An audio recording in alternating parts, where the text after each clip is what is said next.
Tras llegar al poder durante la peor etapa de la guerra, Clemenceau lideró el conflicto con mano de hierro.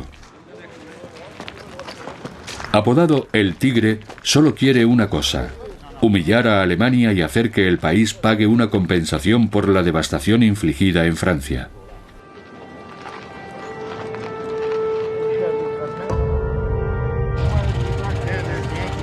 Los británicos y los estadounidenses temen que ello suponga la ruina financiera para las potencias derrotadas y las empuje hacia el extremismo, el bolchevismo y la guerra civil, como en Rusia.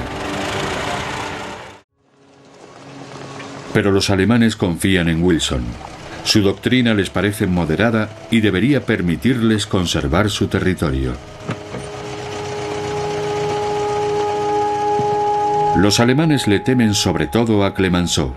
Está obsesionado con la seguridad de sus fronteras con su vecino alemán, más poblado y productivo.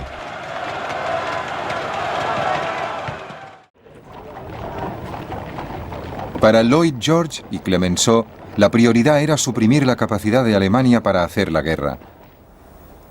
Insistieron en que Alemania debía entregar todos los aviones, tanques y submarinos, mantener su ejército por debajo de los 100.000 efectivos, rendir todas sus colonias y pagar una compensación financiera. Tras 6 meses de negociación, se convoca a los representantes de todos los países que lucharon en la guerra en el Palacio de Versalles.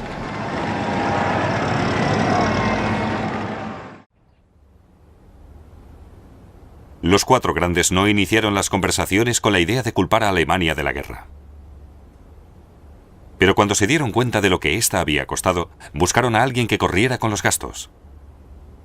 Francia le debía miles de millones a Gran Bretaña y a Estados Unidos por financiar su guerra. Gran Bretaña no podía permitirse dar por saldada la deuda y Estados Unidos se negaba.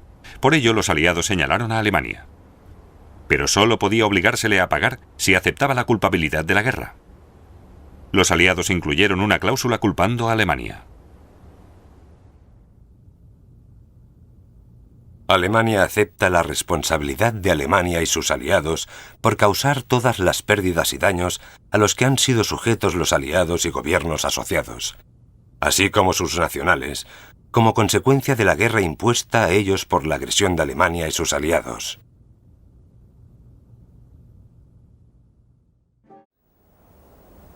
También debía ceder terreno por el este al nuevo Estado independiente de Polonia. Para algunos delegados que habían viajado a París con grandes esperanzas, los términos eran muy severos. Si yo fuera alemán, no firmaría de ninguna manera. No les deja esperanzas ni ahora ni en el futuro. Los vencedores tenían el poder. Como diría Lloyd George ante la Cámara de los Comunes: los términos de la paz son terribles en muchos sentidos para imponérselos a un país, y terribles fueron los crímenes que hay que compensar. El 7 de mayo de 1919, la delegación alemana fue a buscar el tratado, esperando encontrar un acuerdo equitativo marcado por el sentido del juego limpio de Wilson. Les horrorizó lo que leyeron. 440 artículos obligando a Alemania a la sumisión.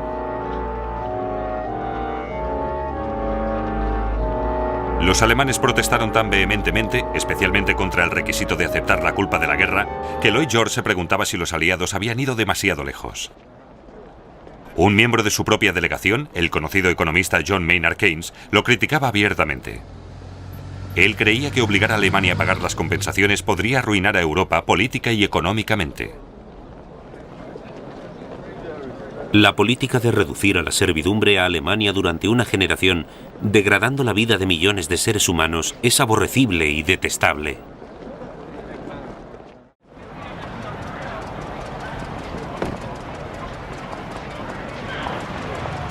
Pero Clemenceau creía que los términos estaban plenamente justificados y la línea de Wilson se había endurecido. Había querido tratar a Alemania justamente, pero como liberal estaba horrorizado por la forma en que Alemania había librado la guerra y como presidente de Estados Unidos quería que los préstamos de Estados Unidos fueran pagados.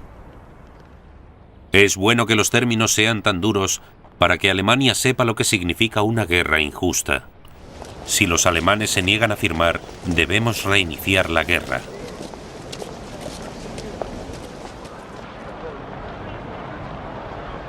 Alemania firmó el 28 de junio de 1919 en el Salón de los Espejos, en Versalles, 5 años exactamente después del asesinato de Sarajevo que había desencadenado la guerra.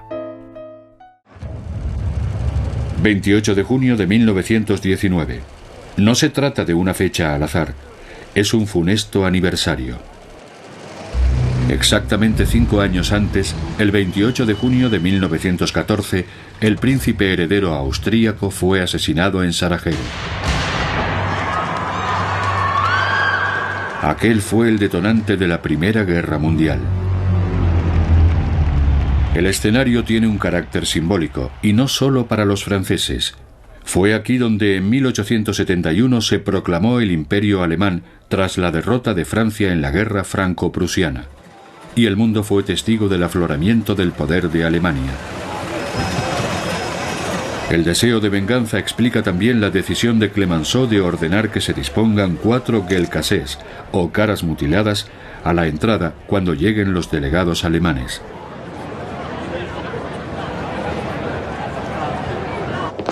Los alemanes aparecen a las 3 en punto.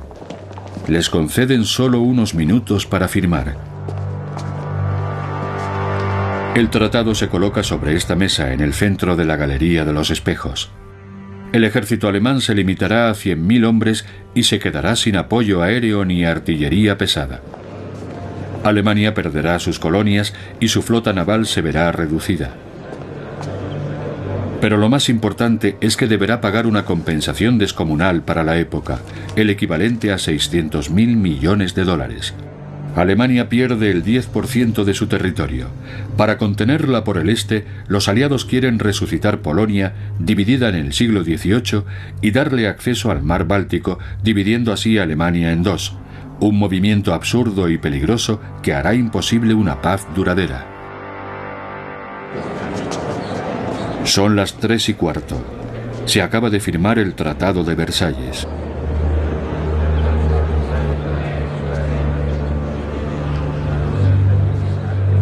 Los 4 grandes van a saludar ahora a la prensa internacional. Hace solo unas semanas, Wilson advirtió: nuestro mayor error sería darle a Alemania un motivo de peso para querer vengarse algún día. Unas exigencias excesivas desenterrarían el hacha de guerra.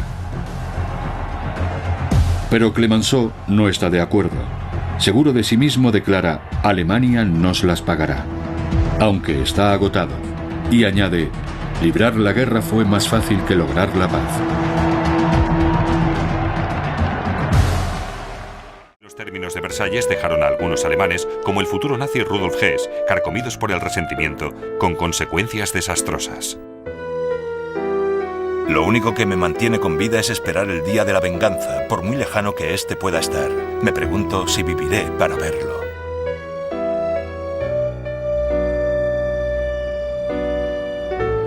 El mariscal Ferdinand Foch creía que los aliados no se habían mostrado lo suficientemente duros y era consciente de que el mundo tendría que volver a la guerra. Esto no es la paz. Es un armisticio que durará 20 años. Solo se equivocó en 65 días.